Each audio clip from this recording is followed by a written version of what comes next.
Have you ever been in a situation that you felt like you lost control and perhaps you let your emotions get the best of you? Maybe you've been in traffic and you got really angry. Maybe you said something to a coworker, a boss, a teammate, and you didn't mean it. Well, why? Well, a lot of that has to do with your emotional control. So I have two stories about situations where I lost my ability to control my emotions and they affected my performance. In one situation, I was a Marine and I remember I was in Iraq and I was guiding a vehicle into a parking space. And I was in charge of this small group. I was about 8 Marines, or I was the second in command. And I was guiding a Marine back into a parking space, and he was supposed to pay attention to me, and I was walking him in. And he wasn't paying attention. He was using his mirrors to park, and he almost hit the vehicle next to him. Well, I responded by flipping out, smacking the vehicle. I kicked his door. I opened it up. I pulled him out and yelled at him. And I yelled at him for a good 2 to 3 minutes. I screamed at him. I called him names, obscenities. And when I think about it later, I realized that I lost control. I let my emotions get the best of me, and I didn't react appropriately. And granted, I did need to correct his actions, but not in that fashion. And that's always bothered me. And I realized that the day, it was the heat of the day, it was the temperature, the long meetings that we had out in town. It was just being fatigued and being 6 months into a 13-month deployment and all that boredom. It left us all a little bit angry.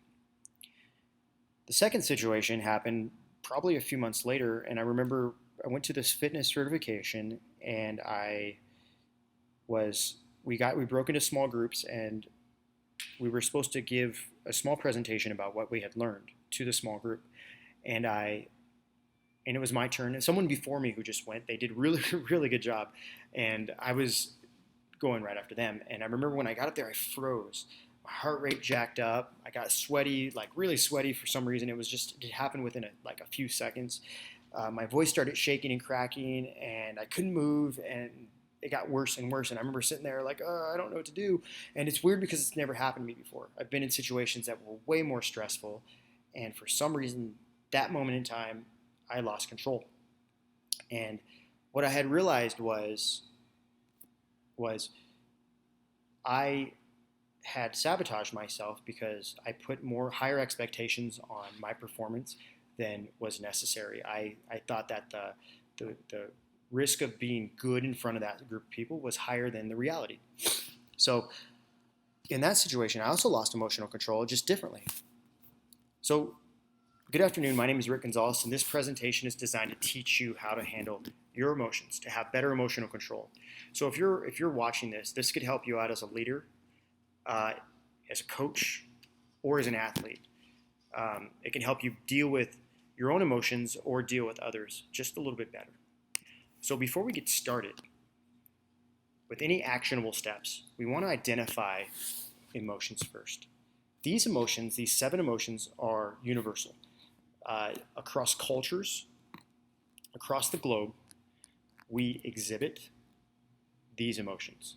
So as I read them off, I want you to think of a situation when maybe you have either seen or exhibited this emotion.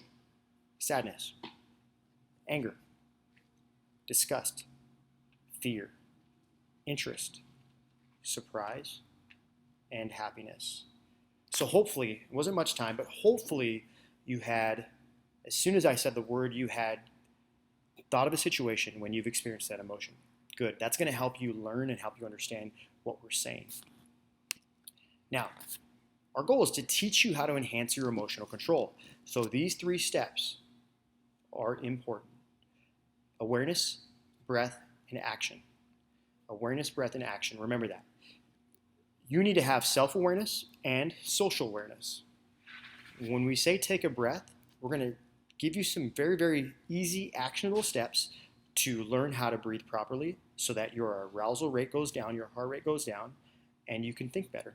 And then the last thing is going to be taking some form of action that's going to allow you to make better decisions. Now, The first step, step one, self-awareness and social awareness. In order to have self-awareness and social awareness, you need to identify the emotions that can affect performance. Identify when you experience these emotions, and identify when others may experience these emotions. To help, the emotions that affect performance, if we think of those 7, sadness, anger, and fear are usually the biggest culprits. These things will affect your performance more than anything else. So with sadness, we have some causes. Maybe you're sad because of a retirement, maybe a friend or yourself. Maybe you're away from home. Maybe you failed. Maybe there's loss of a teammate, loss of a loved one, grief. So some signs that we can recognize in ourselves or in others: lack of motivation, fatigue, low concentration and awareness, anger. Some causes: making a mistake, unfairness, lack of control, failure. Maybe you've been in a situation where you felt like the opponent or your business associates or maybe coworkers were treated differently than you, and that caused just a little bit of anger. In my situation, when I was talking about walking the vehicle, I felt like, for me, it was more the situation. The cause of that, my anger was just being in Iraq and not having control of my situation. It was hot, so some signs that we usually see are just frustration.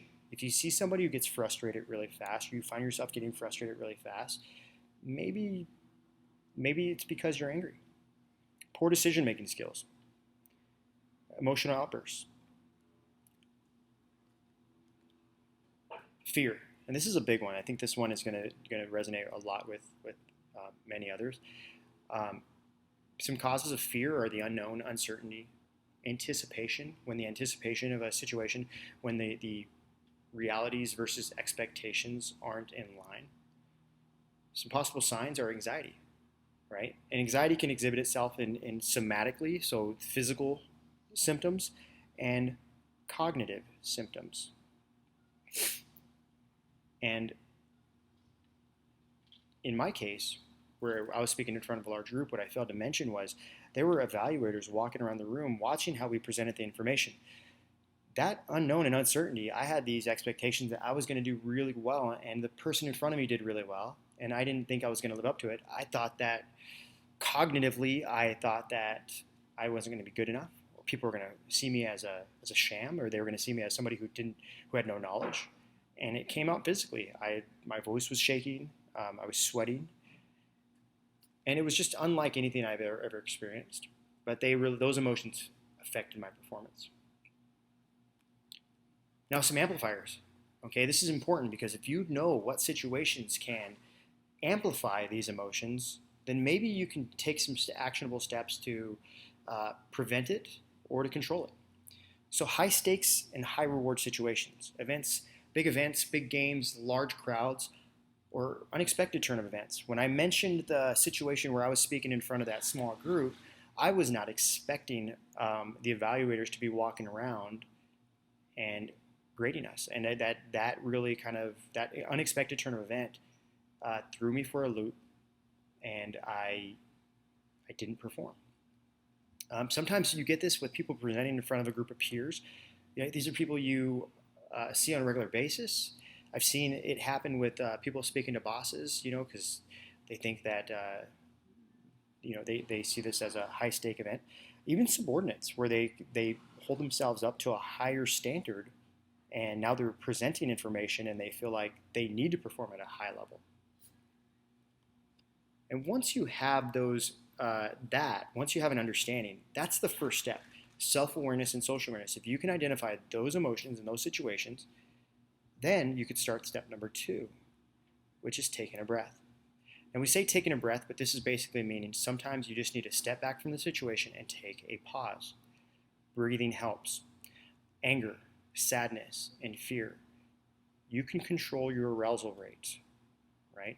That heart rate and all those physical symptoms of fight or flight. You can control that so that you can make better decisions through diaphragmatic breathing. And all diaphragmatic breathing is basically breathing in into the belly until the muscle right here basically the lungs will expand and push down that diaphragm. So you can place one hand on your belly, one hand on your chest. You could breathe nice and slow into the belly until the hand on your belly pushes out further than the hand on your chest, and then you let it out slowly. And when you slowly let it out, you can purse your lips and let it out slowly.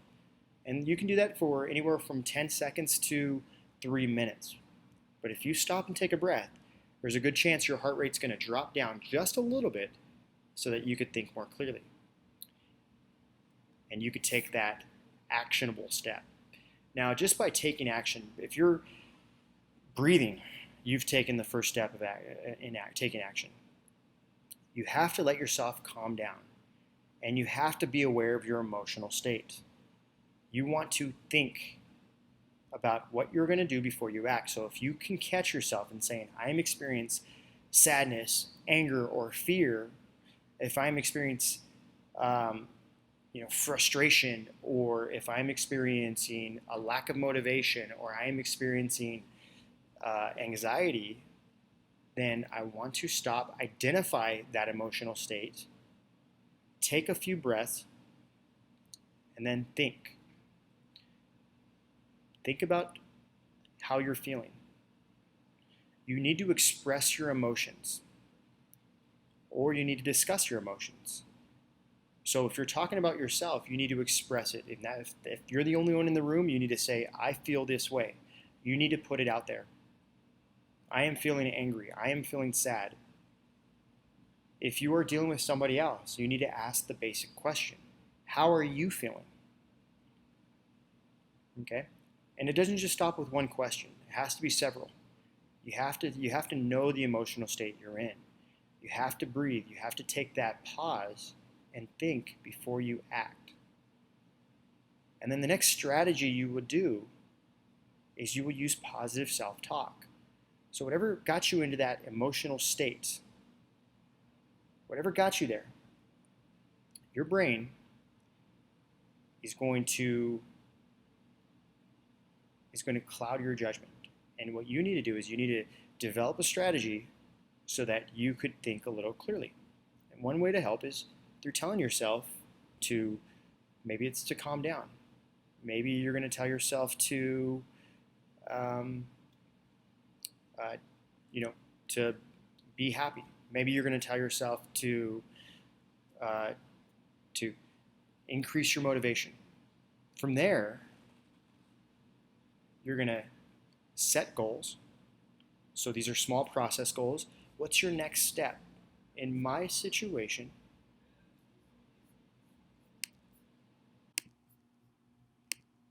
okay, so in conclusion, in order to manage your own emotions, in order to control your own emotions, you have to do some self-check.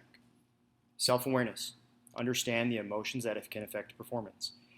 Take a pause, take a breath, and then take action through self-talk or through goal setting. And to control emotions in others, if you're a leader and you're managing the emotion of others, having social awareness, identifying the situations and identifying when those around you are going to be exhibiting these emotions, you have that person take a time out. You control their breathing, and then you take actions. You give them actionable steps that they can do that you know will control performance or control their emotions.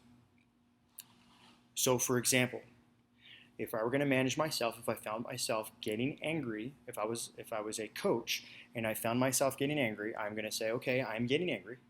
I'm going to stop, take a breath, and then I'm going to tell myself, okay, it's just a game, or I'll be a better leader if I can control my emotions.